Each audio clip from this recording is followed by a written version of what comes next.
Good afternoon, viewers. ഇന്നത്തെ market huge move ആണ് market ചെയ്തിട്ടുള്ളത്.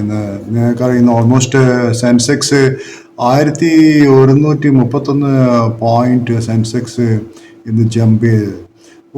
ലാസ്റ്റ് മിനിറ്റിൽ ICICI ബാങ്കിൻ്റെ പെർഫോമൻസ് നിങ്ങൾ നോക്കിയാൽ മതി. ICICI ബാങ്കിൻ്റെ സ്വിങ് ചെയ്തത് 1292 1312 ഏകദേശം എത്രയാ പറയും, ഞാൻ ഒരു 20 ഉറുപ്പ്യേൻ്റെ മൂവ് ഒരു മണിക്കൂറിനുള്ളിൽ അത് ചെയ്തു ICICI ബാങ്ക്. സോ രാവിലെ തന്നെ നന്നായി ചെയ്തിരുന്നു. ഇന്നലെ അത് ക്ലോസ് ചെയ്ത് 1272 ICICI ബാങ്ക്. രാവിലെ ഓപ്പൺ ചെയ്യുന്ന ഒരു ഗ്യാപ്പ് അപ്പ് ഓപ്പണിംഗ് ആയിരുന്നു 1305 വരെ പോയിരുന്നു. അവിടെ ഒരു സെല്ല് വന്നു 1292 പോയി. പിന്നെ സ്ട്രേറ്റ് വേ മാർക്കറ്റിൽ 1312. സോ ഇതിൽ നമ്മൾ മനസ്സിലാക്കേണ്ട മാർക്കറ്റിൽ there are some big players moving in. ഇത്ര വലിയൊരു മൂവ് ലാസ്റ്റ് മിനിറ്റിൽ കൊണ്ടുവരണ്ടെങ്കിൽ മാർക്കറ്റിലൊരു ഇറ്റ്സ് എ സ്ട്രോങ് ഹാൻഡ്സ് മാർക്കറ്റിലുണ്ട്. അല്ലാണ്ട് ഈ 20 ഉറുപ്പ്യൊന്നും ഒരു മണിക്കൂറിൽ മൂവ് ചെയ്യണ്ടെങ്കിൽ വെരി വെരി സ്ട്രോങ് ഹാൻഡ്സ് മാർക്കറ്റിൽ ഇതുണ്ട്. സോ മാർക്കറ്റ് അണ്ടർ കറൻറ്റ്സ് ഞാൻ വിചാരിക്കുന്നത് ഇനി വരും ദിവസങ്ങളിൽ വളരെ സ്ട്രോങ് ആണ് സാധ്യത. കാരണം ഇത് it's not a ordinary people, they are no making this move. So അത് നമ്മളെപ്പോലെയുള്ള സാധാരണക്കാരൊന്നുമില്ല. സോ അതുപോലെ HDFC ബാങ്ക് 1740 മൂവ് ചെയ്ത് വളരെ ഫാസ്റ്റായിട്ട് മൂവ് ചെയ്ത്. സോ ഇതൊക്കെ കാണിക്കുന്ന മാർക്കറ്റ് വളരെ സ്ട്രോങ് ആണ്. നമ്മുടെ മാർക്കറ്റ് വളരെ സ്ട്രോങ് ആണ്. പിന്നെ അതല്ല, ഫെഡിൻ്റെ ഇപ്പോഴത്തെ പുതിയ റേറ്റ് കട്ടിനെ കുറിച്ചുള്ള ഇതും ഡിസ്കഷൻ നടക്കുന്നുണ്ട്. അതുകൊണ്ട് ബാങ്ക്സ് മൂവ് ചെയ്യുന്നതാണ്. സോ ഈ ICICI ബാങ്കിനെ കുറിച്ച് തന്നെ ഞാൻ പറയാം. ഈ മാസം അത് എനിക്ക് ഓർമ്മയുണ്ട് 1212 അത് ട്രേഡ് ചെയ്തുകൊണ്ടിരുന്നത്. 1212 1312 വന്നത്. ഓൾമോസ്റ്റ് അത് 100 ഉറുപ്പ്യേൻ്റെ മൂവാണ് ഒരു 10-20 ദിവസം കൊണ്ട് ചെയ്തത്. So very very big move. മറ്റുള്ള സ്റ്റോക്കിനെ കുറിച്ച് പറയുകയെന്ന് വെച്ചാൽ, ഞാൻ ഇന്ന് വേറെ സ്റ്റോക്ക് സൊമാറ്റോ ആണ്. അത് ഇന്ന് നമ്പർ 1 ആയി ചെയ്തത്. സൊമാറ്റോ ഓൾമോസ്റ്റ് 4% മുകളിൽ ഗെയിൻ ചെയ്ത Zomato. Tata Motors, Larsen and Toubro, Sun Pharma, Asian Paint, Titan, Kotak Bank, State Bank. So I think almost all except Reliance, Tech Mahindra, Bharti Airtel, Bajaj Finserv ഒഴിച്ചിട്ട് ബാക്കി എല്ലാ സ്റ്റോക്സും നന്നായി ചെയ്തൊരു ഡേ ആയിരുന്നു. So it's A very good day.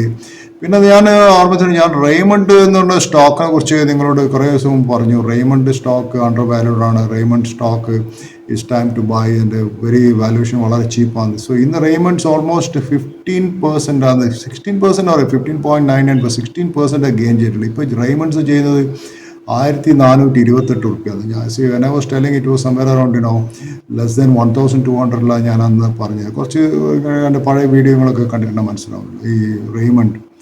So Raymond is a very good stock. അതുപോലെ ചെയ്ത നല്ലൊരു സ്റ്റോക്കായിരുന്നു ഈ Paytm. ഈസ് ഓൾസോ നല്ലൊരു മൂവ്മെൻറ്റ് ചെയ്യുന്നത്. മാസ്റ്റെക് എന്നുള്ളൊരു കമ്പനി 15% മൂവ് ചെയ്തിരുന്നത്.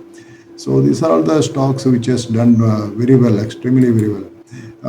അപ്പോൾ എനിക്ക് പറയാമെന്ന് വെച്ചാൽ, നാളെ ഇപ്പം മാർക്കറ്റ് പ്രോഫിറ്റ് ബുക്കിംഗ് ഉണ്ടാവുമെന്ന് നമുക്കറിയില്ല. സോ ഈ മാർക്കറ്റിൽ എങ്ങനെയാണ് നാളെ ഇപ്പം കുറച്ച് പ്രോഫിറ്റ് ബുക്ക് ചെയ്യുന്ന ആൾക്കാരില്ല. പിന്നെ എനിക്ക് വേറൊരു കാര്യത്തെക്കുറിച്ച് പറയാനുള്ളത് വെച്ചാൽ, നമ്മൾക്ക് എല്ലാവർക്കും മറ്റേ എയർ ഡെക്കാനെ കുറിച്ച് നിങ്ങൾ കേട്ടിട്ടുണ്ടാവില്ല. എയർ ഡെക്കാൻ ഒരു കാലത്ത് വളരെ സക്സസ്ഫുൾ എയർലൈൻ ആയിരുന്നു. So why did this guy, Captain Gobinath, sell his much coveted business? So what went wrong? അയാൾ ഇത്ര വലിയൊരു എയർലൈൻ കമ്പനി, 2 എയർലൈൻ എത്രയോ എയർലൈൻസ് ആയിട്ട് വന്ന കമ്പനിയായിരുന്നു അത്. സോ ജസ്റ്റ് ഇമാജിൻ ഒരു low cost airlines air Deccan ആദ്യം 2 ഫ്ലൈറ്റിൽ നിന്ന് അവർ 45 എയർക്രാഫ്റ്റ് ആയിട്ട് വന്നു. ആൻഡ് 2000 പാസഞ്ചേഴ്സിൽ നിന്ന് 25,000 പാസഞ്ചേഴ്സ് പെർ ഡേ ഫ്ലൈ ചെയ്യുന്നൊരു ഒരു ഒരു എയർലൈൻ ആയിരുന്നു. ആൻഡ് പണ്ട് ആദ്യം 2 എയർപോർട്ടിൽ മാത്രം ഫ്ലൈ ചെയ്തുകൊണ്ടിരുന്ന ഇത് അത് പറയാ 67 എയർപോർട്ടിലേക്ക് അക്രോസ് ഇന്ത്യ ഫ്ലൈ ചെയ്തൊരു എയർലൈൻ കമ്പനി.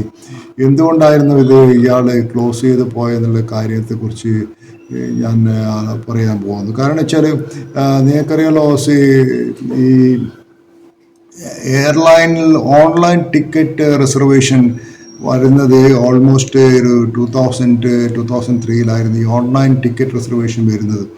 സോ അപ്പോൾ കസ്റ്റമേഴ്സ് ടിക്കറ്റ് ബൈ ചെയ്യുന്ന ഓൺലൈൻ അത് ആ സമയത്തിലായിരുന്നു. So it was a big deal, Captain Gobinath want to make a big deal online ticket booking. So so ആ സമയത്ത് മിക്ക ബാങ്കും ഓൺലൈൻ ടിക്കറ്റ് ബുക്കിങ്ങിനെ സപ്പോർട്ട് ചെയ്യുന്നുണ്ടായിരുന്നില്ല. സോ ഓൺലി സിറ്റി ബാങ്ക് ആയിരുന്നു അത്. സിറ്റി ബാങ്ക് സപ്പോർട്ട് എടുത്ത ഇന്റർനെറ്റ് ബാങ്കിങ് ആ സമയത്ത് ചെയ്തിരുന്നത്. സോ അത് ആ സമയത്ത് സംഭവിച്ചാൽ ഈ Deccan wanted an experienced reservation systems ഉള്ള ഒരു IT കമ്പനി ആയിട്ട് അവർ ഡീൽ ചെയ്തു. അത് അങ്ങനെയുള്ള കമ്പനി, ആ കമ്പനീൻ്റെ പേരെന്ന് വെച്ചാൽ നവിറ്റെയർ ഒരു സോഫ്റ്റ്വെയർ കമ്പനി ആയിരുന്നു ഇയാള് ക്യാപ്റ്റൻ ഗോപിനാഥ് ഡീൽ ചെയ്ത ആ സമയത്ത്. ഈ നവിറ്റെയർ എന്ന് വെച്ചാൽ ഈ IT സിസ്റ്റം എന്ന് വെച്ചാൽ ഒരു ലോ കോസ്റ്റ് കാരിയറിന് ടിക്കറ്റ് ബുക്ക് ചെയ്യാനുള്ള ഈ സോഫ്റ്റ്വെയർ ഉണ്ടാക്കുന്ന ഒരു കമ്പനി ആയിരുന്നു ഈ നവിറ്റെയർ. സോ അത് എന്താ സംഭവിച്ചാൽ when they signed the contract, then suddenly there is an incompatibility. They discovered city ബാങ്കും ഇതിൻ്റെ സോഫ്റ്റ്വെയർ ആയിട്ട് ഇതൊരു ഇൻകമ്പാറ്റബിലിറ്റി ഉണ്ടായി. പക്ഷേ ഗോപിനാഥ് എന്ന് വെച്ചാൽ ഇത് in a hurry, want to launch this ഈ ടിക്കറ്റിംഗ് സിസ്റ്റം വേറെ തന്നെ ലോഞ്ച് ചെയ്യണമെന്നുണ്ട്. സോ ഈ അനൗൺസ് ലോഞ്ച് ഈ ടിക്കറ്റിംഗ് സിസ്റ്റം എന്ന് വെച്ചാൽ കഴിഞ്ഞ ഒരു 6 മാസം മുമ്പ് അനൗൺസ് ചെയ്ത് അതിന് ഓൾറെഡി ഡിലേ ആണ്. സോ അതുകൊണ്ട് ഈ കമ്പാറ്റബിലിറ്റി വന്നപ്പോൾ ഈ നവിറ്റെയർ പറഞ്ഞു ഞങ്ങൾക്ക് കുറച്ചും കൂടി സമയം തരണം ഇത് സോർട്ട് ഔട്ട് ചെയ്യാൻ, അല്ലെങ്കിൽ ഇത് നമുക്ക് സിറ്റി ബാങ്കിൻ്റെ സോഫ്റ്റ്വെയർ ആയിട്ട് കമ്പാറ്റബിൾ ആണ്. അപ്പോൾ ഈ ഗോപിനാഥ് പറയുന്ന ഈ doesn't have time to wait. So he went ahead, ഒരു ഇൻഡിപെൻഡൻ്റ് ഡൽഹി ബേസ്ഡ് ഒരു സ്മോൾ കമ്പനി, ഇന്റർഗ്ലോബ് ടെക്നോളജീസ് എന്ന കമ്പനി ആയിട്ട് അവർ ടൈപ്പ് ആക്കി. എന്നിട്ട് അവർ 2003 ലോഞ്ച് ചെയ്തു. ഡക്കാൻ ഭയങ്കര റാപ്പിഡായി എക്സ്പാൻഡ് ചെയ്തു. 20,000 പാസഞ്ചേഴ്സ്, 25,000 പാസഞ്ചേഴ്സ് ഒക്കെ ഇങ്ങനെ ഫ്ലൈ ചെയ്യുന്ന ഒരു എയർക്രാഫ്റ്റ് മാറി. പക്ഷേ ഈ എക്സ്പാൻഷൻ ചെയ്യുന്ന സമയത്ത് it put a huge pressure on the IT systems and it began to crumble. ആ സമയത്താണ് ഈ രാഹുൽ ഭാട്ടിയ എന്നുള്ള ഒരാൾ ഈ ലോ കോസ്റ്റ് കാരിയർ ആയിട്ടുള്ള നമ്മളെ ഇൻഡിഗോ എയർലൈൻസ് വന്നത്. സോ ഇൻഡിഗോ എയർലൈൻസ് ആ സമയത്ത് എന്താ ഉപയോഗിച്ചതെന്ന് വെച്ചാൽ നവിറ്റെയറിൻ്റെ IT സിസ്റ്റംസ് യൂസ് ചെയ്യാൻ തുടങ്ങി. അപ്പോൾ അവർ പിന്നെ നവിറ്റെയറിനെ യൂസ് ചെയ്യാൻ തുടങ്ങിയ സമയത്ത് ഈ നവിറ്റെയറും ഈ ഡക്കാൻ എയർലൈൻസ് പിന്നെ നവിറ്റെയറിനെ അപ്രോച്ച് ചെയ്തു, നിങ്ങൾക്ക് ഞങ്ങളെ സോഫ്റ്റ്വെയർ നമുക്ക് തരാൻ പറ്റുന്നു. അപ്പോൾ ഇവരായിട്ടുള്ളൊരു ടഗ് ഓഫ് വാർ വന്നു. പിന്നെ അവരുടെ ഫയൽ സൂട്ടിനോ അത് ചെയ്യാൻ പറ്റില്ല. അതുകൊണ്ട് അങ്ങനെ ഒരു ലീഗൽ കൺഫ്ലിക്റ്റ് വന്നു. അപ്പോൾ എയർ ഡക്കാൻ എന്ത് ചെയ്യുക, decide to shift it IT system to Radixx എന്ന് പറഞ്ഞ ഒരു US ബേസ്ഡ് IT കമ്പനി ആയിട്ട് അവർ അഗ്രിമെൻറ്റ് സൈൻ ചെയ്തു. സോ 3 മാസം കൊണ്ട് റാഡിക്സ് റെഡിയായി, it is ready to go live. അങ്ങനെ 2007 13 months later air Deccan went public. അത് it switch the IT systems. പക്ഷേ ആ സമയത്ത് എയർ ഡക്കാൻ്റെ പ്രശ്നം വെച്ചാൽ air Deccan was running out of cash. And ഈ സോഫ്റ്റ്വെയർ വാങ്ങലും ഇതൊക്കെ വളരെ ക്യാഷ് ഉണ്ടായിരുന്നില്ല കമ്പനീൻ്റെ കയ്യിൽ. അതുമല്ല അവർക്ക് 4000 എംപ്ലോയീസ് വർക്ക് ചെയ്യുന്ന ഒരു company. So captain Gopinath needs capital. He had no choice but to look out for a buyer. അതുകൊണ്ടാണ് അയാൾ ആ സമയത്ത് അനിൽ അംബാനിയായിട്ടും റിലയൻസിൻ്റെ അനിൽ അംബാനിയായിട്ടും വിജയ് മല്യയായിട്ടും finally it went ahead with Mallya's. So ഈ സിസ്റ്റം ക്രാഷ് ചെയ്താണ് ഈ ഗോപിനാഥിൻ്റെ ഒരു വലിയൊരു ഇഷ്യൂ ആയത്. So I always think why Gopinath didn't take any precautions to guard his business against the potential system break down. So നമുക്കതിനെക്കുറിച്ച് അറിയില്ല. സോ ഇത് ഞാനീ പറഞ്ഞ സ്റ്റോറി ക്യാപ്റ്റൻ ഗോപിനാഥിൻ്റെ അയാളൊരു ഓട്ടോബയോഗ്രാഫി ഉണ്ട് അയാളൊരു ക്യാപ്റ്റൻ ഗോപിനാഥിൻ്റെ സിംപ്ലി ഫ്ലൈ എന്നുണ്ട്, അതിൻ്റെ അകത്ത് എഴുതിയതാണ് അയാൾ. സോ ഞാനിത് പലപ്പോഴും ട്രേഡിങ്ങിന് പറയുന്നത് നമുക്കും ഇതുപോലത്തുള്ള എന്താണ് we have to guard our trading profit. When you take the profit you have to guard the profit. We should not lose the profit to the market again. So ഇങ്ങനെയുള്ള മാർക്കറ്റിൽ നിന്ന് ഇപ്പോൾ ഹൈയിലാണ് ഇപ്പോൾ 1000 പോയിൻ്റൊക്കെ മാർക്കറ്റ് ക്രോസ് ചെയ്യുന്ന സമയത്ത് you have to book the profit and you have to guard your money.